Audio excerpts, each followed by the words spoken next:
The blizzard screamed across the frozen wasteland of Theta 7, a moon so cold that even the colonial outposts had been abandoned decades ago. Elijah Chen pressed his gloved hand against the frost-covered window of his shelter, watching the white fury outside with the practiced eye of someone who had survived far worse.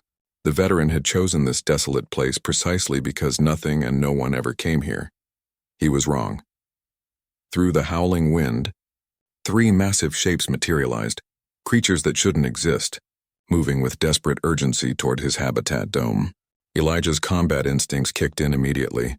He grabbed his plasma rifle from the wall mount, his heart racing as the shapes grew closer. They were enormous, easily 15 meters long, with crystalline scales that refracted the dim light into rainbow patterns. Wings, tattered and torn, dragged uselessly behind them. Dragons, actual dragons. But these weren't the mythical beasts from Earth's ancient stories. These were the Drakthar, a species humanity had fought during the border wars, creatures of fire and fury that had scorched entire human colonies. Elijah had lost his entire unit to a Drakthar assault on Kepler Station. He still saw their faces in his nightmares. The lead dragon collapsed against his outer door, and through the reinforced porthole, Elijah saw something that made his breath catch. The creature's eyes, those terrifying golden eyes that haunted his dreams, were filled not with rage but with pleading desperation. Behind it, 2 smaller dragons huddled together, their scales dull and lifeless, frost forming on their crystalline surfaces. One of them was barely more than a juvenile. They're dying, Elijah realized. The cold is killing them.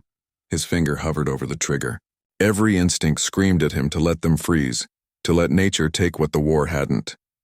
The Drakthar had never shown mercy. Why should he? The lead dragon lifted one massive claw and tapped against the door. 3 slow, deliberate knocks. Not the aggressive hammering of a predator, but the gentle request of a supplicant. Then it did something that shattered every assumption Elijah had about these creatures. It bowed its head. Emma Rodriguez's voice crackled through his emergency comm system, breaking the spell. Elijah, this is Outpost 7 Alpha. We're picking up massive life signs at your location. What's your status? Elijah didn't respond immediately. Emma had been his CO during the war, the one who'd pulled him from the wreckage of Kepler Station. She'd retired to the nearby observation outpost, the only other human within 300 kilometers. I've got 3 Drakthar at my door, he finally said, his voice hoarse. The silence stretched for 3 heartbeats. Say again? 3 dragons. They're freezing to death. They're asking for help, Emma. Elijah, you know what those things did. You were there. I know, he shouted, surprising himself with the vehemence. I know what they did. I know what I lost. But Emma, one of them is just a child. The juvenile dragon had collapsed now, its breathing shallow. The other adult wrapped its wing around the smaller one, trying to share warmth that was rapidly fading. The lead dragon looked at Elijah again, and this time he saw something else in those eyes. Intelligence, understanding, and acceptance of whatever judgment he would pass. His hand moved to the door controls. Elijah, wait! Emma's voice carried a warning, but also something else. Trust, perhaps, or maybe just the recognition that this was his choice to make. The airlock cycled open.